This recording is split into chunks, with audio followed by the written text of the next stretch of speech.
သူများကိုယ်ဘာပြောပြောအဲ့ဒါကိုစဉ်းစားမနေနဲ့စဉ်းကျင်မနေနဲ့နော်ကိုကောင်းတဲ့ရထုတ်နိုင်အောင်ကြိုးစားရမယ်ပေါ့ဆက်ပြီးတော့မြတ်စွာဘုရားဆုံးမတာကပရိသံသူတစ်ပါးတို့ဤကတကတံပြုအပ်သောအမှုမပြုအပ်သောအမှုတို့ကိုနအဝခေယအလုတ်တစ်ခုဂယုပြု၍ကြီးရှုဆင်ခြင်၍မနေရတဲ့ဟောဒါလေးကြတော့ဓာတ်ရိုက်ပြောတာနော်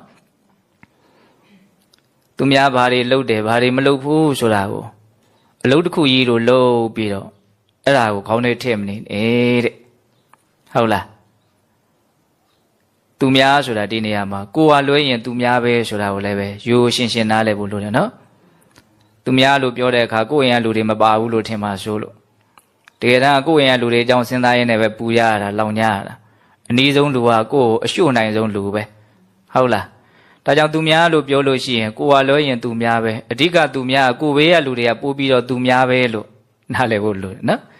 အဲ့ဒါမြတ်စွာဘုရားစိတ်ချမ်းသာခြင်းနဲ့ငြိမ်းအေးခြင်းနဲ့ဆိုလို့ရှိရင်သူများဘာတွေလုပ်တယ်ဘာတွေမလုပ်ဘူးဆိုတာကိုမစင်စားနဲ့တဲ့သူဘာလုပ်ပေါ့ဆိုလိုတာကဟုတ်လားအဲ့လို့ဆိုရင်ဘာလုပ်ရမှာတော့ဘာကိုစဉ်းစားရမှာတော့ဘာကိုဆင်ခြင်ရမှာတော့ဆိုတော့အတ္တနောဝအဝခေယကတာနိအကတာနိစအတ္တနောဝမိမိဣတာလျင်ကတာနိအကတာနိစပြုတ်သောအမှုတို့ကို၎င်းအကတာနိစမပြုတ်သောအမှုတို့ကို၎င်းအဝခေယစဉ်းစားဆင်ခြင်သုံးသပ်ရ၏တဲ့သူများအကြောင်းမစဉ်းစားနဲ့ဒါနဲ့မစုအကြောင်းစဉ်းစားရမှာတော့ဆိုတော့ကိုယ်အကြောင်းကိုစဉ်းစားအားလို့ပြောတာဟုတ်တာပေါ့ကိုယ့်အတွက်အရေးကြီးဆုံးကကိုယ်ပဲလေကိုယ်ကောင်းအောင်ဆိုးအောင်လုပ်တာလဲတကယ်တမ်းအဓိကကိုယ်ပဲဘယ်သူမှကိုယ်လောက်ကိုယ်ကိုလာပြီးတော့လုံနိုင်တာမရှိဘူးကိုယ်လောက်ကိုယ်ကိုချမ်းသာစေတာဘယ်သူမှမရှိဘူးကိုယ်လောက်ကိုယ်ကိုဆင်းရဲစေတာလည်းဘယ်သူမှမရှိဘူးဒါကြောင့်ကိုယ့်ကိုယ်ကိုအကောင်းဆုံးကင်တွယ်နိုင်တတ်ဖို့အတွက်ကိုယ်အကြောင်းကိုပဲစဉ်းစားကိုယ်အကြောင်းကိုပဲဆင်ခြင်ကိုယ်အကြောင်းကိုပဲသုံးသပ်ရမယ်ဟုတ်လားအဲ့ဒါကိုယ်အကြောင်းကိုစဉ်းစားလို့ရှိရင်သူများအကြောင်းကိုစဉ်းစားတဲ့အနေအထားတွေကလည်းပဲဘုံဘုံတော်တွေရှောင်ကျင်မိသားဖြစ်သွားတယ်တချို့ကပြောကြတာရှိတယ်သူများအကြောင်းမစဉ်းစားနဲ့လို့ပြောတာတော့လွယ်တယ်ဒါပေမဲ့အမြဲတမ်းစဉ်းစားမိနေတယ်ဘယ်လိုလုပ်ပြီးတော့သူများအကြောင်းကိုမစဉ်းစားဘဲနဲ့တပြည့်လို့နေရမှာတော့ဟုတ်တယ်ချိန်တော်တော်များများသူများအကြောင်းတွေကြီးခေါင်းထဲရောက်နေနော်အဲ့ဒါသူများအကြောင်းကိုစဉ်းစားတာကိုကိုယ်စိတ်ထဲကတိတ်ပြီးတော့မနှစ်မြို့ဘူးမကြိုက်ဘူးကိုမကြိုက်ဘူးဆိုရင်ဘာနဲ့အစားထိုးသင့်လဲလို့မင်းကိုယ်အကြောင်းကိုစဉ်းစားတာနဲ့အစားထိုးသင့်တယ်ကိုယ်အကြောင်းကိုစဉ်းစားလို့ရှိရင်သူများအကြောင်းကိုစဉ်းစားလို့စဉ်းစားစရာမလိုသလိုဖြစ်သွားတနည်းအားဖြင့်ကိုယ်အကြောင်းကိုကောင်းကောင်းသိလေသူများအကြောင်းကိုတိတ်ပြီးတော့စိတ်မဝင်စားလေတိတ်ပြီးတော့မစဉ်းစားခြင်းလေစဉ်းစားဖို့တိတ်မလိုအပ်ဘူးလို့နားလေပေါ့ကိုဘုံဘုံတို့ကဒါကိုယ်တိုင်ပုံစဉ်းစားကြည့်တယ်ပေါ့နော်ဘာကြောင့်သူများအကြောင်းတွေကိုခေါင်းထဲရောက်နေလေကိုယ်အကြောင်းကိုခေါင်းထဲကိုတိတ်မထဲလို့ကိုယ်အကြောင်းကိုခေါင်းထဲမထဲတဲ့အခါကျတော့ကိုယ်အကြောင်းကိုမှန်မှန်ကန်ကန်မသိဘူးမှန်မှန်ကန်ကန်မသိတော့သူများအကြောင်းတွေကိုစိတ်ဝင်စားတဲ့အကောင်းတယ်လို့ထင်နေတာတကယ်တမ်းကကိုယ့်အတွက်စိတ်ဝင်စားတဲ့အကောင်းဆုံးကကိုယ်အကြောင်းပဲဆိုကြပါစို့ကိုယ်အကြောင်းကိုသာမှန်မှန်ကန်ကန်သိရင်သူများအကြောင်းကိုစဉ်းစားမိမှမဟုတ်ဘူးဆိုတဲ့စကားလေးကိုကောင်းကောင်းနားလည်စေခြင်းကိုယ်အကြောင်းကိုဘယ်လိုမှန်မှန်ကန်ကန်သိရမှာတော့ဘုံဘုံတို့တွေမှာတော့မပြေလေသေးတဲ့ပြဿနာတွေအများကြီးရှိတယ်တော့မဖြေရှင်းရသေးတဲ့အရှုပ်အထွေးတွေအများကြီးရှိတယ်ဟုတ်လားပြောလို့ရှိရင်ဘုံဘုံတို့တွေကကိုယ်အကြောင်းကိုကောင်းကောင်းသိရင်ငါတနာစရာအနေအထားမလွတ်သေးဘူးဆိုတာကိုကောင်းကောင်းသိနိုင်တေချာစဉ်းစားကြည့်ကိုယ်မှာပြဿနာတွေတော့အရှုပ်အထွေးတွေတန်းလန်းနဲ့နေရတာတကယ်တော့အတိတ်ကာလကပြုခဲ့တဲ့အကုသိုလ်တွေတော့အကျိုးပေးခွင့်သာရင်အကျိုးပေးမယ်ဆိုတဲ့အနေအထားတွေတကယ်တမ်းကဒီခန္ဓာမှာကမ္မပစ္စယတတ္တိအနေနဲ့လိုက်နေတာရှိတယ်အဲ့ဒါတွေကိုဘုံဘုံတို့ခြေဖြတ်ပြီးပြီလားလို့ကိုမေးမယ်ဆိုရင်ဘယ်လိုပြောမခြေဖြတ်ရသေးဘူးနော်အချိန်မရွေးသေပြီးတော့အချိန်မရွေးအတိတ်ကပြုခဲ့တဲ့အကုသိုလ်ကံတွေကကိုယ်နှိမ့်ဆက်နိုင်တယ်အဲ့တော့ကိုယ်မှာအဲ့ဒီတာဝန်ကြီးရှိသေးတယ်ဘာလဲအဲ့ဒီအကုသိုလ်ကံတွေကိုခြေဖြတ်ဖို့ကိုယ်မှာတာဝန်ရှိတယ်အလုပ်ရှိတယ်ဟုတ်တယ်မဟုတ်လားပြီးတော့အနာဂတ်မှာလည်းပဲဘုံဘုံတို့တွေဟာတော့မကောင်းတာတွေကိုလှုပ်ခွင့်ပြောခွင့်ဆိုးခွင့်အများကြီးရှိနေတယ်ပြောရရင်စိတ်ရဲ့မှားယွင်းမှုတွေနော်အတိတ်ကလည်းမှားခဲ့တာအခုလည်းပဲအဲ့ဒီမှားတဲ့တတ္တိယပျောက်ပြီလားမပျောက်သေးဘူးအနာဂတ်လည်းပဲမှားအောင်မှာပဲမသိသေးဘူးဘဝအကြောင်းကိုမသိသေးဘူးမသိသေးတဲ့အခါကျတော့မမောမှုတွေမကျေနပ်မှုတွေအဲ့ဒါတွေကိုအခြေခံပြီးတော့ နော်ကာယကံမှားယွင်းမှုဝစီကံမှားယွင်းမှုမနောကံမှားယွင်းမှုကံသုံးပါးမှားယွင်းမှုတွေအနာဂတ်မှာဘုံဘုံတို့မှာဖြစ်လက်တန့်နေတေချာပေါက်မှားယွင်းနိုင်ခွင့်အဖြစ်နေတော့ရှိနေတယ်အဲ့ဒီဥစ္စာကိုဘုံဘုံတို့တွေကနော်တစ်ချိန်မှငါမမှားစေရဘူးအခုလည်းပဲငါမမှားစေရဘူးလို့အဲ့လိုဘုံဘုံတို့မှာလုံနိုင်တဲ့အနေအထားမရှိသေးဘူးအဲ့တော့ကိုယ့်ရဲ့အခြေအနေမှန်ကိုသိဖို့ဆိုတာအဓိကအဲ့ဒါကိုပြောတာအဲ့တော့ဘုံဘုံတို့မှာနော်စိတ်ထဲမှာမှားယွင်းမှုတွေကိုအခြေခံပြီးတော့နော်မဟုတ်တာတွေကို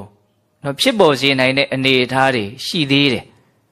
အဲ့လိုဆိုရင်အဲ့ဓာတွေကဘာတွေကိုဆက်ပြီးတော့ဖြစ်စေမှာတော့ဆိုတော့ဆင်းရဲဒုက္ခတွေကိုပဲဖြစ်စေမှာပဲအဲ့တော့ပြောရလို့ရှိရင်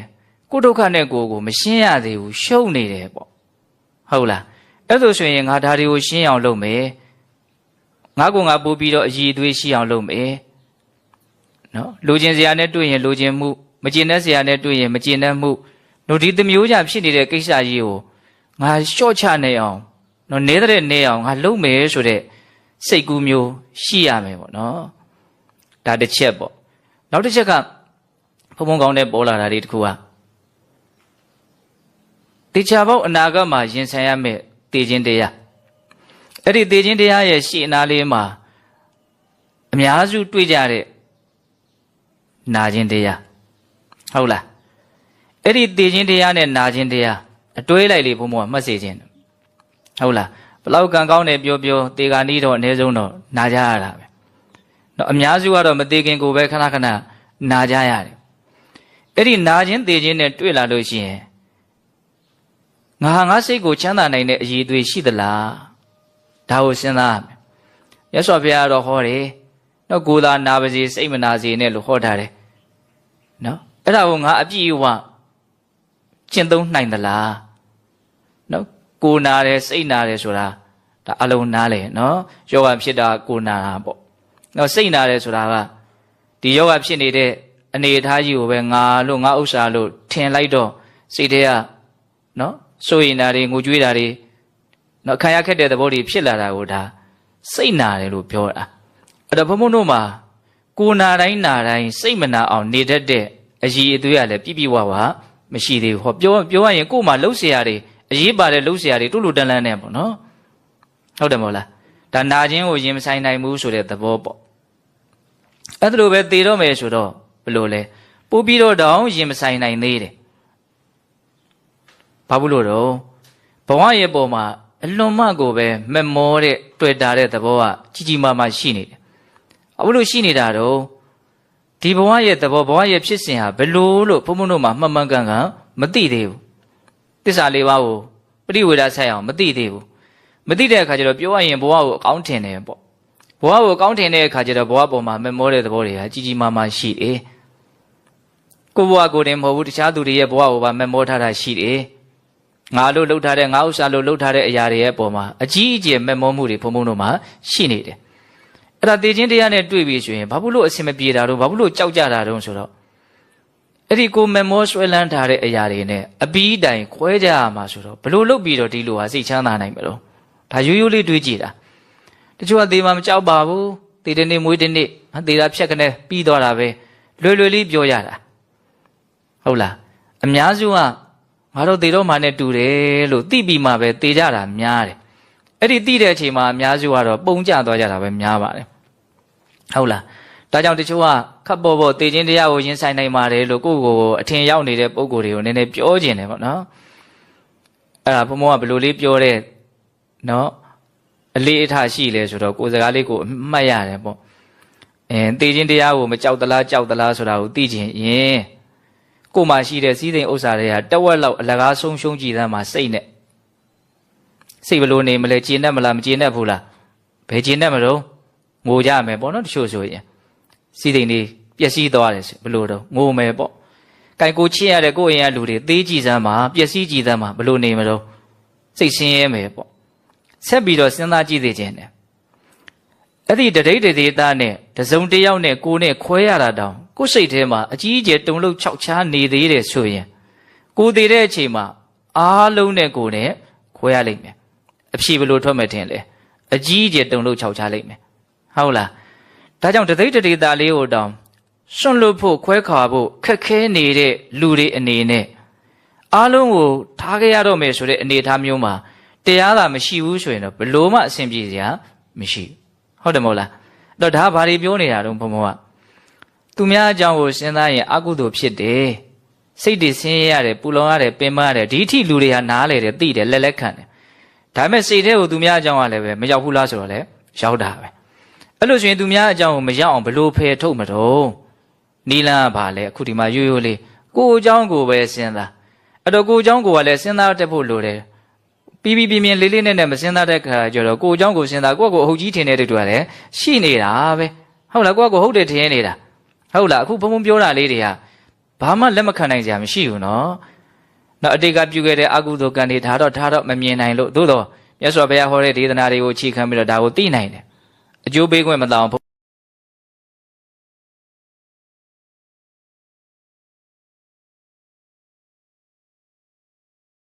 းပြမှားယွင်းမှုတွေကိုမဖြစ်စည်းရသေးဘူးစိတ်ကမှားပြီဆိုရင်အလုပ်တွေပြောတွေတွေးတွေကလည်းမှားမှာပဲအဲ့ဒါဒုက္ခရဲ့နော်အရင်အမြစ်တွေပဲလေဟုတ်လားဒါကလေးလေးနဲ့ကြည့်တယ်ရှုတော့ပေါ့နောက်တစ်ချက်ဘုံဘုံပါပြောတော့ကိုเจ้าကိုစဉ်းစားတဲ့နေရာမှာနာခြင်းသေခြင်းကိုရင်ဆိုင်နိုင်တဲ့အစွမ်းမရှိသေးဘူးဟုတ်လားပြဝမရှိသေးဘူးအဲ့တော့ကို့မှာလှုပ်ရှားတဲ့အလုပ်တွေမှာတပုံကြီးအရေးပါတဲ့အလုပ်တွေဟုတ်လားစဉ်းစားတဲ့အရာတွေတွေးတောတဲ့အရာတွေမှာတပုံကြီးအဲ့ဒါတွေကိုမမြင်တဲ့အခါကျတော့အဲ့ဒါတွေဘေးချထားပြီးတော့ဘာမှကိုယ့်အတွက်ရေးမပါတဲ့သူများအကြောင်းပဲမလုပ်နေရတော့ခေါင်းနဲ့ထဲနဲ့အဲ့တော့ပူပြီးလောင်ပြီပဲဒါပဲအဲ့တော့ရိုးရိုးလေးနော်အဲ့တော့သူများအကြောင်းမစဉ်းစားခြင်းဘူးသူများအကြောင်းစဉ်းစားလို့ဖြစ်တဲ့ပူမှုလောင်မှုတွေကိုချုပ်ငိမ့်ခြင်းတယ်ဆိုရင်ကိုယ်အကြောင်းကိုဘာလုပ်အောင်တော့စဉ်းစားမယ်အဲ့ဒါကိုယ်အကြောင်းကိုစဉ်းစားရင်ကိုယ်လိုအပ်ချက်တွေကိုကိုမြင်လာမှာပဲလိုအပ်ချက်တွေမြင်မှာများလာရင်လူစွာကိုယ်ချစ်တာပဲကောင်းသိချင်တာပဲမကြည့်လို့သာမသိတာဟိုသတိမထားမိလို့သာဦးဇင်းတို့တွေအမှတ်တမဲ့ဖြစ်နေတာဟုတ်လားကိုเจ้าကိုစဉ်းစားမှများလို့ရှင်အော်ငါဘာတွေလိုးနေတာငါဘယ်လိုနေရမှာပူးပြီးတော့ကောင်းလာဖို့ပဲရှိဟုတ်လားဟောဘုံဘပြောမလို့ခေါင်းထဲမှာစဉ်းစားထားတာလေးတောင်ကြံနေရတယ်ဟောသူများကြောင့်စဉ်းစားပြီဆိုလို့ရှိရင်များသောအားဖြင့်ဘုံဘစောစောစဉ်းစားထားတာဘာတွေနဲ့ပတ်သက်ပြီးတော့လူတွေပြောကြတော့ဘာတွေနဲ့ပတ်သက်ပြီးတော့သူများအကြောင်းကိုစဉ်းစားမိတော့နော်ချစ်တဲ့လူတွေနဲ့ပတ်သက်ပြီးတော့စဉ်းစားတယ်မုန်းတဲ့လူတွေနဲ့ပတ်သက်ပြီးတော့စဉ်းစားတယ်ဟုတ်တယ်မဟုတ်လာ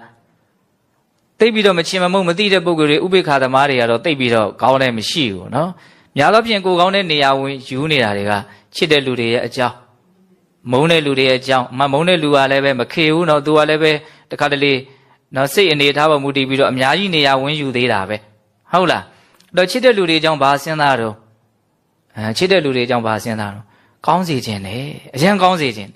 ငါဟာလေးတွေဆိုဟုတ်လားကောင်းစေခြင်းအကောင်းစေခြင်းနဲ့ပြဿနာမရှိသေးဘူးကိုကောင်းစေခြင်းတဲ့အတိုင်းမကောင်းဘူးလဲဆိုရောဟောဘာဖြစ်လာပြီတော့ဟာဒုက္ခရောက်ပြီအဲ့ဒီမှာမှားတာနော်အဲ့ဒါချစ်တဲ့လူတွေနဲ့ပတ်သက်တဲ့အကြောင်းကိုစဉ်းစားတဲ့ချွေရင်ချက်ကအဲ့ဒါရှိတယ်တော့သူများကိုကောင်းစေခြင်းတာကောင်းတဲ့စိတ်တယ်ပေါ့နော်ဒါပေမဲ့ကောင်းစေခြင်းတို့မကောင်းတဲ့အခါမှာစိတ်တူတာကတော့ဒါမိုင်မွေးတဲ့သဘောဖြစ်သွားပြီလေသူများကိုကောင်းအောင်ကိုဘယ်လိုလုပ်ပေးလို့ရမှာတော့ဟုတ်လားအဲ့တော့ကိုတောင်ကိုကောင်းအောင်ကကိုစိတ်တိုင်းကြကိုလုံနိုင်သေးတာမဟုတ်အဲ့တော့လူတွေကတွေးကြည့်ရင်တော့ဒါကိုလည်းအပါဝင်ပေါ့လေရေတော့ရေစရာပဲသူများမကောင်းရင်ရမ်းစိတ်တူတယ်ပေါ့နော်မေးတယ်ကောင်းတယ်ဟုတ်လားသူများမကောင်းတာစိတ်မတူနဲ့ကိုမကောင်းတာကိုစိတ်တူဟုတ်လားတကယ်တမ်းအဲ့ဒါပို့ပြီးတော့ရေးရင်ပါဘူးလားသူများမကောင်းလို့ကိုဘာလာမဖြစ်ဘူးကိုမကောင်းရင်ကိုဒုက္ခရောက်မှာအဲ့တော့လူတွေကကိုမျက်ခြေကိုမမြင်မဲနဲ့ဟုတ်လားသူမျက်ခြေမြင်နေတာလေစဉ်းစားကြည့်နော်အဲ့ဒါတွေကြောင့်မို့လို့ချစ်တဲ့လူတွေနဲ့ပတ်သက်ပြီးတော့စဉ်းစားရင်လေကောင်းစေခြင်းနဲ့ကောင်းအောင်ပြောပေးတယ်ဒီထိရသေးတယ်ကိစ္စမရှိဘူးလုပ်ပေးဟုတ်လားဒါမဲ့နားလည်မှုရှိရမယ်तू ကဘလို့သဘောဘလို့ဇယိုင်းနဲ့လာတယ်မသိဘူးငါကောင်းစေခြင်းတိုင်းကောင်းချင်မှကောင်းမှာသူ့သဘောသူ့တက်ကဘာတွေရဲ့မသိဘူးတတ္တဝါတူတယောက်စီရဲ့အကြောင်းကိုအသေးစိတ်သိတာဘုရားမှသိနိုင်တာလေဟုတ်တယ်မဟုတ်လားဒါကြောင့်မြတ်စွာဘုရားတရားဟောပြီဆိုရင်တော့အိန္ဒြေအနုအယင်ကိုကြည့်ပြီးမှဟောတာအိန္ဒြေအနုယင်ဆိုတာနားလည်အောင်ပြောရရင်လက်ခံနိုင်စွမ်းပေါ့သူယုံကြည်မှုဘယ်လောက်ရှိတော့အားထုတ်နိုင်မှုဘယ်လောက်ရှိတော့သိမြင်နားလည်မှုဘယ်လောက်ရှိတော့ပြောရရင်အတိတ်ကသူရဲ့စိတ်တဲ့အည်အသွေးဘယ်လောက်မြင့်မြတ်မာရှိတော့ဒီတရားကိုခံနိုင်တဲ့အည်အသွေးရှိသလားရှိမှမြတ်စွာဘုရားထည့်ပေးတာဟုတ်လားထည့်တရားခွက်မှမရှိတဲ့လူတွေကိုဘာလို့မြတ်စွာဘုရားတရားတွေထည့်မလို့ဟုတ်လားဒါကြောင့်မြတ်စွာဘုရားတရားဟောပြီးဆိုရင်ပါလေလူကြည့်ပြီးတော့မှပဲဟောတာအဲ့တော့ဘုန်းဘုန်းတို့တွေကချစ်တဲ့လူတွေအကြောင်းစဉ်းစားရင်အဲ့ဒီအချက်ကမပါတော့ဘူးနော်ဇွတ်အတင်းဘာဖြစ်ခြင်းတော့ကောင်းစေခြင်းတယ် ဒါကြောင့်ဘုံဘုံတချို့ရှောက်ကြတာရှိတယ်တပည့်တော်မိဘတွေကိုဘုံတရားလေးဟောပေးသမှာမိဘတွေကိုဟုတ်လားဟောခိုင်းတာရှိရနော်ဟုတ်လားတချို့ကြောင့်လည်းသားသမီးလေးတွေကိုဟောခိုင်းတာပေါ့ကိုယ့်အကိုကောင်းအောင်နေဖို့ဟိုအများကြီးမစင်းသားမိတဲ့အခါကျတော့ကိုဘေးရလူတွေအတွက်ဘာဖြစ်နေတာတော့စိတ်ပူနေတာပေါ့နော်စိတ်ပူတာတော့ကောင်းပါတယ်ဟုတ်လားစိတ်ပူတာကောင်းတယ်ဆိုတာကောင်းစေချင်တာကိုကောင်းတယ်ပြောတာပေါ့နော်ဒါပေမဲ့လို့ကိုဖြစ်စီခြင်းတဲ့အတိုင်းဖြစ်ချင်မှဖြစ်မယ်ပေါ့ဖြစ်တဲ့အခါဘာဖြစ်မယ်တော့ဒုက္ခရောက်နိုင်တယ်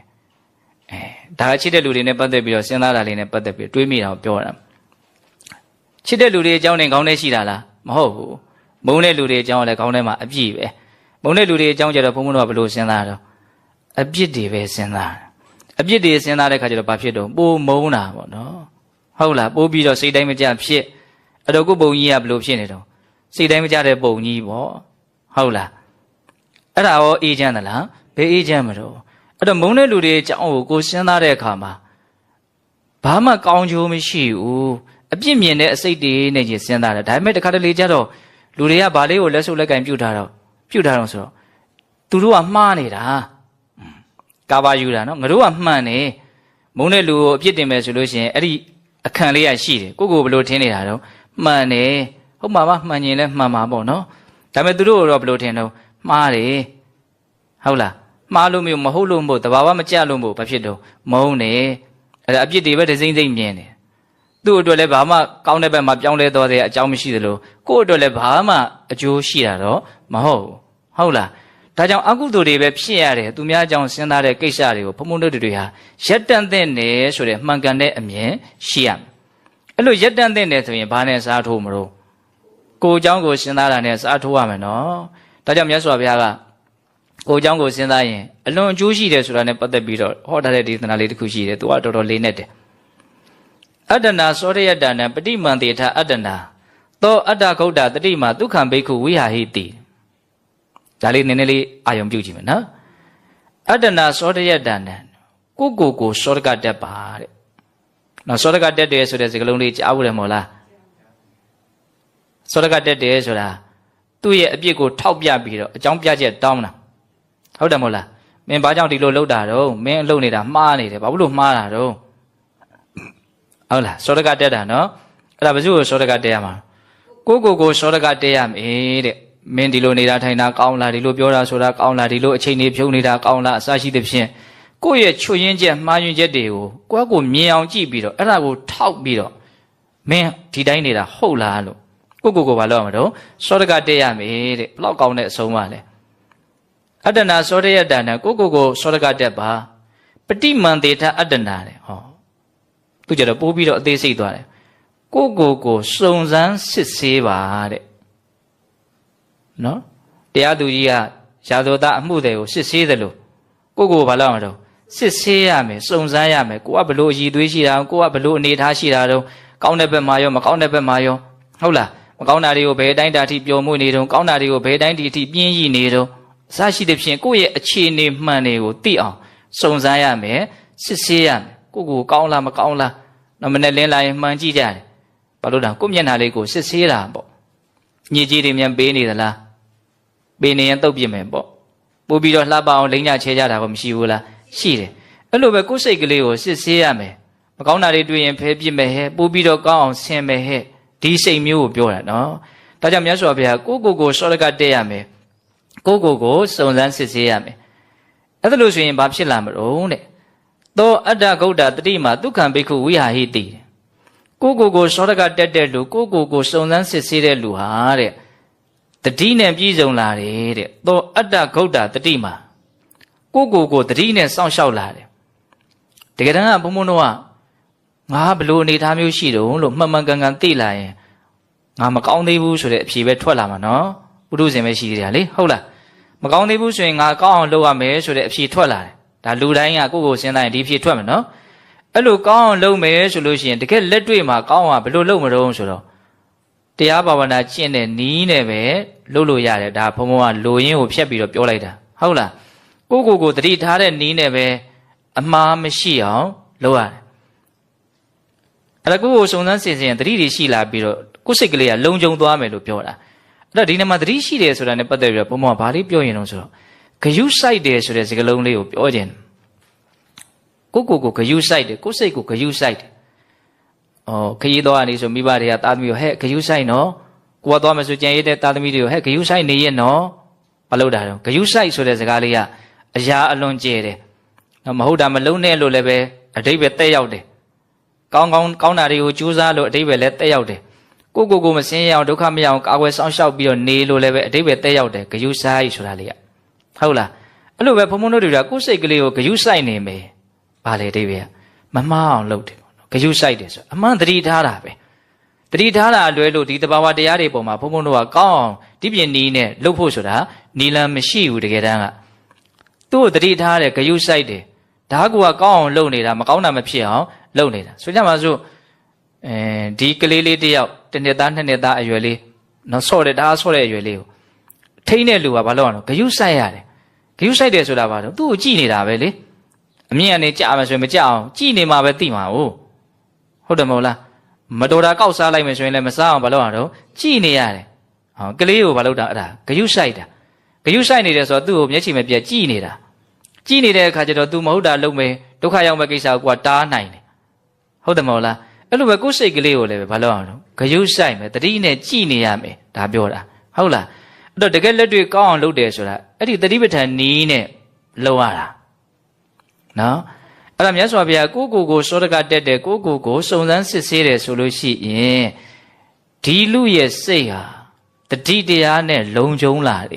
ယ်တဲ့သူကဂယုစိုက်တက်လာတယ်ပေါ့နော်အပြစ်ကင်းအောင်နေတတ်လာတယ်အမှားနဲ့အောင်နေတတ်လာတယ်အဲ့တော့ဘာဖြစ်တော့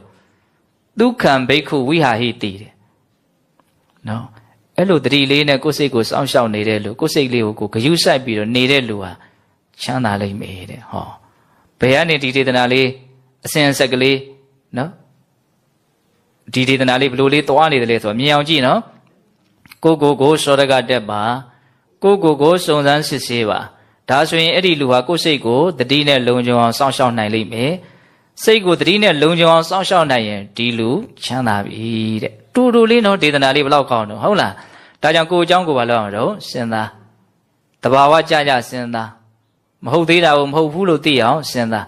ကိုယ်အကြောင်းကိုစဉ်းစားလို့မှန်ကန်သိရင်သိတဲ့လောက်သူများအကြောင်းကောင်းတဲ့ရတမင်တောင်ထုတ်เสียလို့မဟုတ်မအားပါဘူးငါဟာနဲ့ငါရှုပ်နေဟုတ်လားငါကိစ္စနဲ့ငါဘာလို့အလုပ်တွေများနေတယ်ရှုပ်တာတော့မဟုတ်ဘူးအရှုပ်တွေရှင်းမယ်ပေါ့နော်ငါကိစ္စနဲ့ငါကောင်းတဲ့မှာငါမအားဘူးကိုဘုံဘုံတော်သူများအကြောင်းဘာလို့ကောင်းနေထင်တယ်အားလို့ပေါ့ဒါပဲလေအာယာလူတွေပြောကြရရှိတယ်အလကားအာယာအလုံးမရှိအကိုင်းမရှိကလေးကချေပြောကြရရှိရနော်တရားဓမ္မရှုတော့ကြည့်မယ်ဆိုရင်များသောပုထုဇဉ်တွေကဘာတွေတော့ကလေးကချေတွေကြီးပဲလေကောင်းတဲ့အလုပ်သိမရှိဘူးအလုပ်လက်ကင်မရှိဘူးနော်လုံးမိလောက်ရလုပ်တယ်တွေ့ရအာယုံနဲ့နေတယ်သူများအကြောင်းကောင်းတဲ့တမင်ထဲတယ်မလို့အလိုလိုပြည်တယ်ဟုတ်လားဘာလို့တော့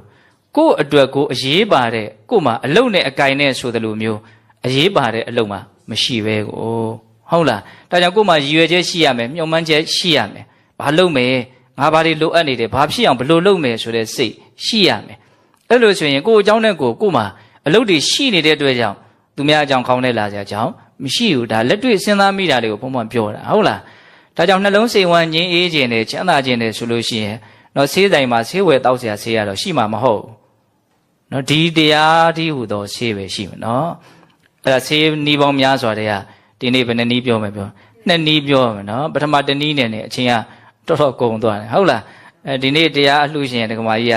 းကဘုံရဲ့တဲ့မနေ့ကရှောက်တယ်လေတရားနာတဲ့လူတွေကိုငိုင်းသွားအောင်ဟောလိုက်စမ်းပါတယ်အဲ့တော့သူကတော့တရားကိုစဉ်းစားပြီးတော့တန်ဝေကတွေရပြီးတော့အဲ့ဒီသဘောမျိုးရည်ရွယ်တာဖြစ်မှာပေါ့နော်ဟုတ်လားအဲ့တော့ဘုံကတော့စဉ်းစားတာပေါ့ဘယ်လိုနည်းနဲ့များငိုင်းသွားမလဲတော့လည်းမသိဘူးပေါ့နော်ဟုတ်လားဒါပေမဲ့ကိုယ့်အတွက်အကျိုးရှိတဲ့အဓိပ္ပာယ်ရှိတဲ့အကြောင်းအရာတွေဆိုလို့ရှိရင်တော့လူတွေဟာစဉ်းစားမိကြတာပဲများပါတယ်ဟုတ်လားအဲ့တော့ဒါငိုင်းသွားအောင်ဟောရမယ်နေ့ကြတော့မှဖေးဘုတ်ကလိုင်းရပျောက်နေသေးတယ်ဟုတ်လားအချင်းအနေနဲ့နောက်ကြတယ်နော်အဲ့တော့နောက်ထပ်နီးတနည်းကြံသေးရဲ့နော်နောက်ထပ်နီးတနည်းမှတ်မိမလားစိတ်ကိုပြစ္ဆုတ်ပံမှာပဲနေနိုင်အောင်ကြိုးစားဖို့နော်နှလုံးစိမ်ဝမ်းငြိမ်းအေးခြင်းနဲ့ချမ်းသာခြင်းနဲ့ဆိုရင်နော်ဖြစ်ခဲ့ပြီးသားမရှိတော့တဲ့အတိတ်တွေနော်မရောက်သေးတဲ့မဖြစ်သေးတဲ့အနာဂတ်တွေဒီကိုစိတ်ကိုနော်မပြေးလွှားစေပဲနဲ့နော်အိန္ဒိယရဒီပြစ္ဆုတ်ပံလေးမှာနော်ဒီအရှိတရားလေးမှာ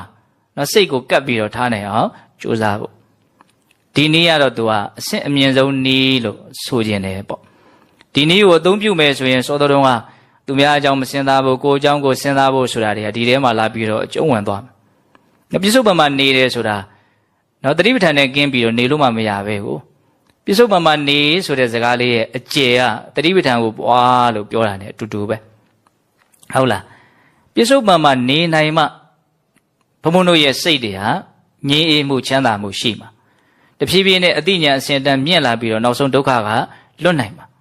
ပြစ္ဆုတ်ပံမှာမနေဘဲနဲ့အမှန်တရားကိုသိဖို့ထုံးစံမရှိဟုတ်လားဒါပေမဲ့ဘုံဘုံတို့စိတ်ကပြစ္ဆုတ်ပံမှာနေလားဆိုတော့မနေပါဘူးနော်အချိန်အများစုကဘယ်မှာပဲနေနေဒီစိတ်ကအတိတ်နဲ့အနာဂတ်မှာပဲနေနေတာနော်တကယ်တမ်းကအတိတ်ဆိုတာရှိတော့တာမဟုတ်ဒီမရှိတော့တာတွေကိုပဲဘုံကြီးတို့ဘုံဘုံတို့တွေကဘာလုပ်နေကြတော့စဉ်းစားရတယ်ခံစားရတယ်ပြောရရင်အတိတ်ဆိုတာကထုတ်ပြီးတော့ခံစာ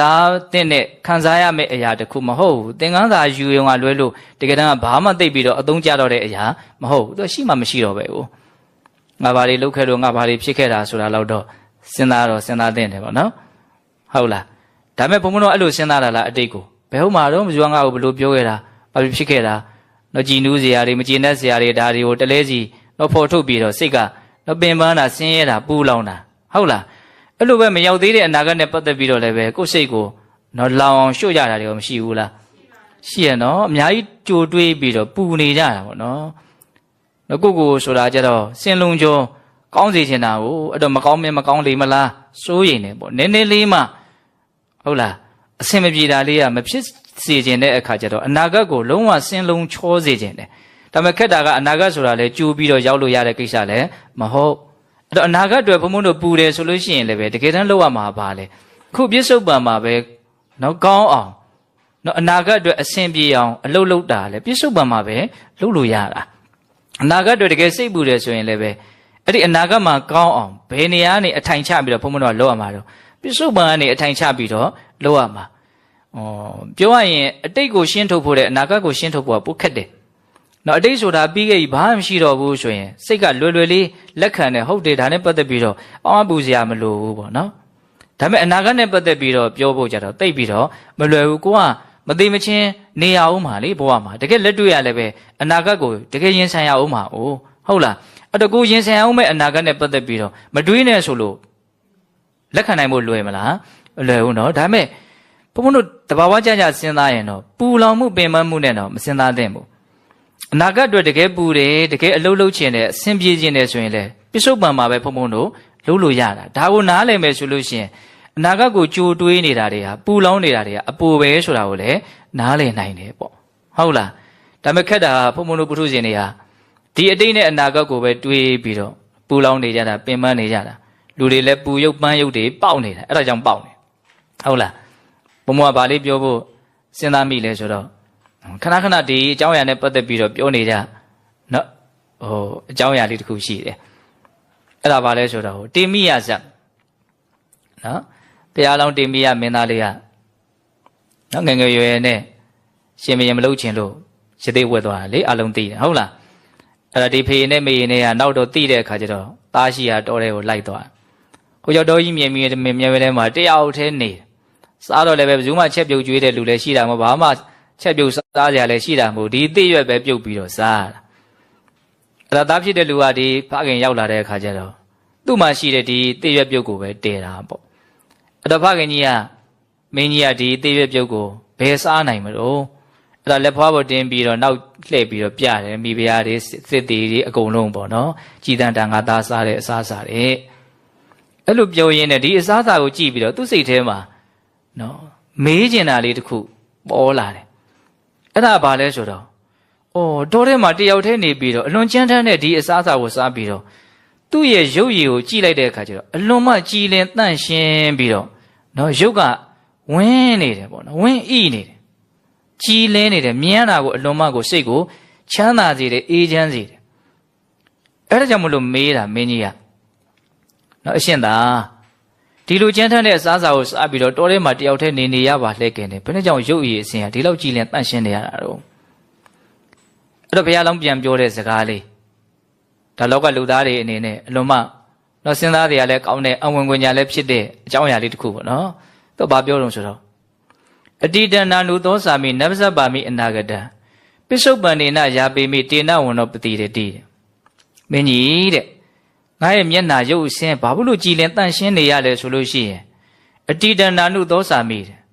ငါဖြစ်ခဲ့ပြီးသားမရှိတော့တဲ့အတိတ်နဲ့ပတ်သက်ပြီးတော့ငါစိတ်ထဲမှာပူလောင်နေပင်ပန်းနေဆင်းရဲတယ်ဆိုတာဘာမှမရှိဘူးတဲ့အတိတ်ကိုသူမရှိတော့ဘူးလို့ပြီးပြီးဝဝနားလေလို့ဒီအတိတ်ကိုသူ့စိတ်ထဲကနေရှင်းထုတ်ထားနိုင်တယ်ဟုတ်လားနဗ္ဗဇပါမိအနာဂတံတဲ့ဟောအနာဂတ်နဲ့ပတ်သက်ပြီးတော့လည်းပဲငါဘာတွေဖြစ်ချင်လိုက်တာဘာတွေမြင်ဖြစ်မှလေလဲဆိုတဲ့ကြောက်ကြမှုတောင့်တမှုတွေငါမှဘာမှမရှိဘူးတဲ့ပူလောင်ပင်ပန်းတာမရှိဘူးအတိတ်ကလည်းသူ့ကိုမနှိမ့်ဆက်ဘူးအနာဂတ်ကလည်းသူ့ကိုမနှိမ့်ဆက်ဘူးဘောင်းဆိုသူကစိတ်ထဲကိုသူမထည့်ဘူးဟုတ်လားပိစုပန်နေနယာပေမိတဲ့အခုလောလောဆယ်ပိစုပန်အခြေအနေလေးနဲ့ငါမျှတတယ်တဲ့အဲ့ဒီစကားလုံးလေးကိုဘုံမောက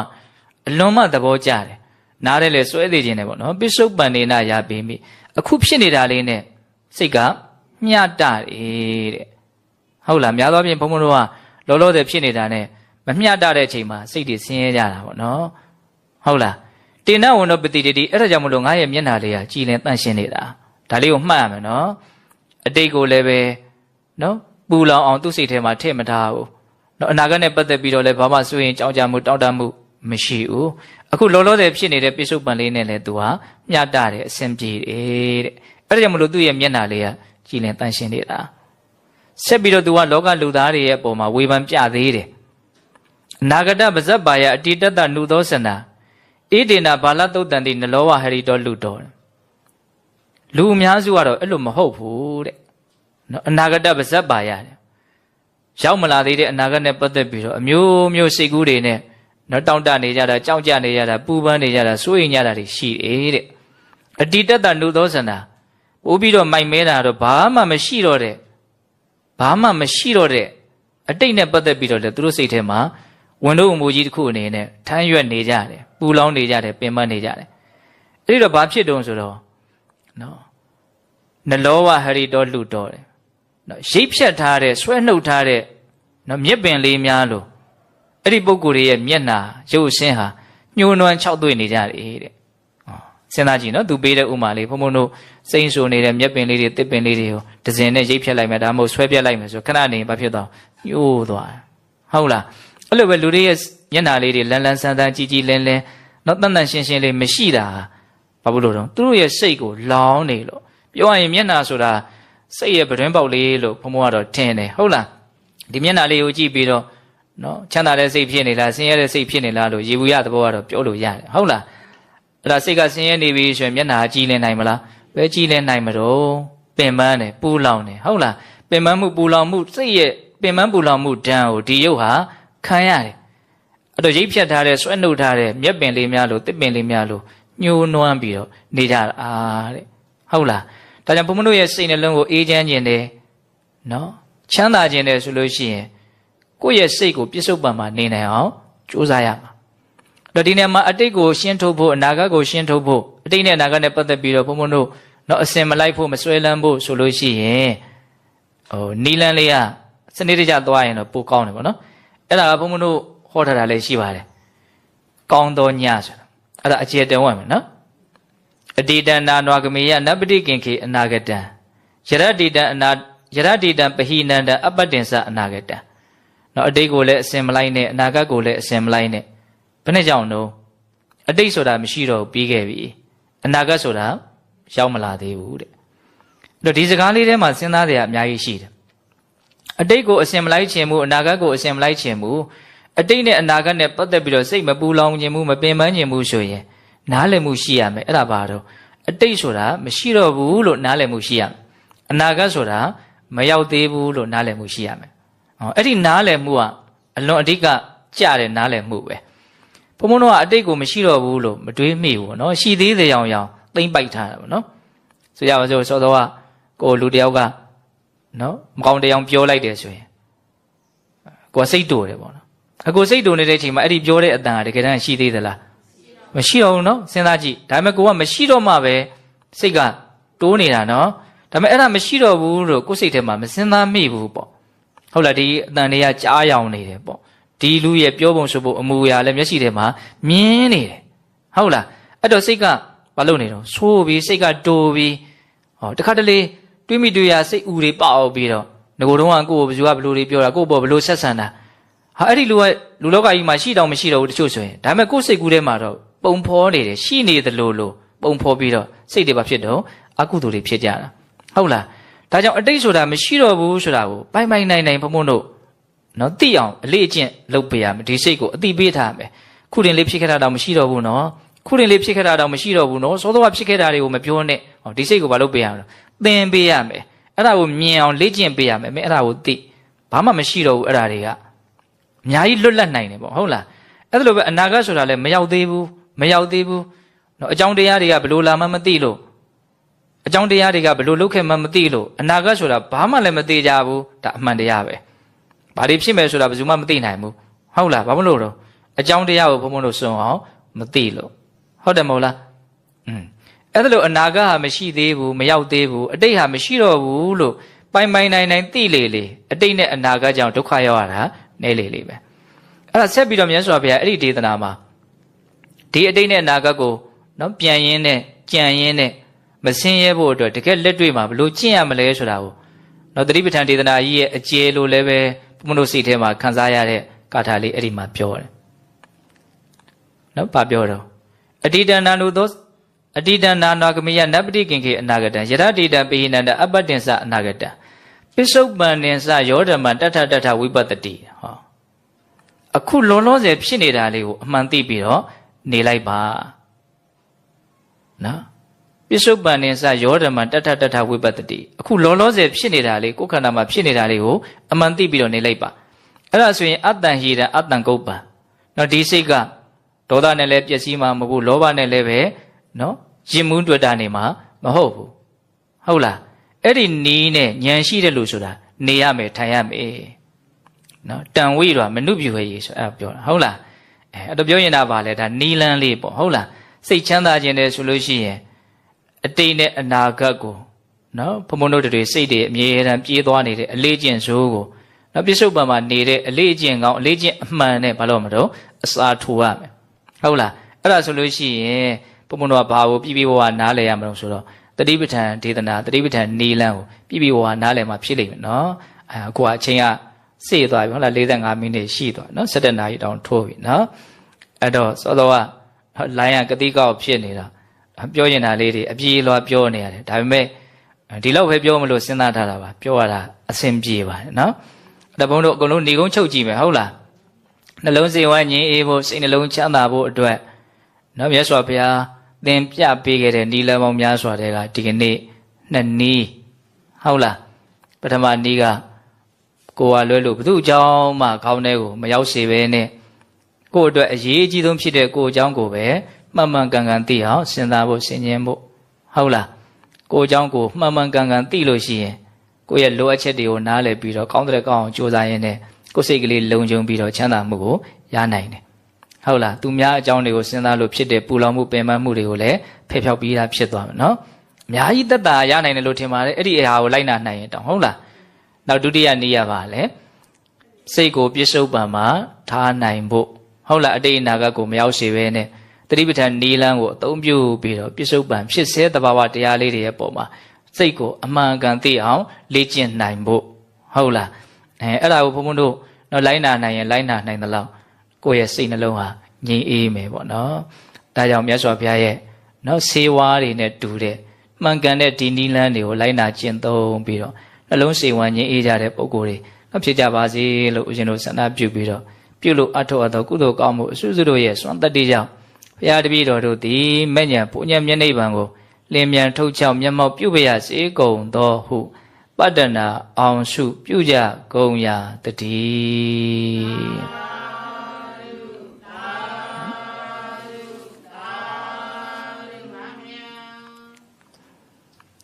ကဲဆုတောင်းကြမျှဝေကြအောင်နော်တခါကြီးဦးမြင့်ကျော်တို့မာကြီးတော်ချိုဝင်းတို့လည်းပဲကိုပြုထားတဲ့ကုသိုလ်ကောင်းမှုလေးအာယုံပြုပြီးတော့နော်ရေသက်တုံချအမြတ်တမ်းပေးဝေတာလေးကိုလိုက်ဆိုကြပေါ့အားလုံးနော်လိုင်းပေါ်မှာရှိလိမ့်မယ်လို့ထင်ပါတယ်ဟုတ်လားကဲအားလုံးညီညာလိုက်ဆိုကြရအောင်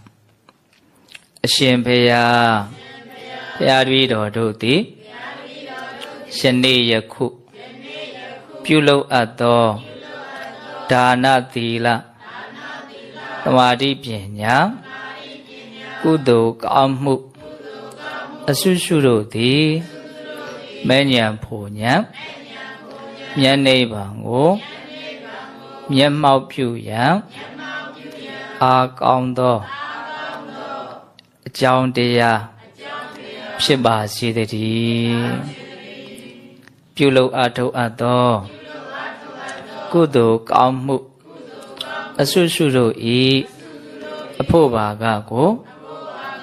အသက်ထင်ရှားရှိမရှိဖြစ်ကုန်သောဘိုးဘွားမိဘဆွေမျိုးသားချင်းတို့ဟာ၎င်းကိုယ်ဆောင်နဲ့ကျောင်းဆောင်နဲ့သာသနာတော်ဆောင်နဲ့တကူအိဋ္ဌိပတ်နဲ့ဖြည့်စုံကြကုန်သောနတ်မြတ်နတ်ကောင်း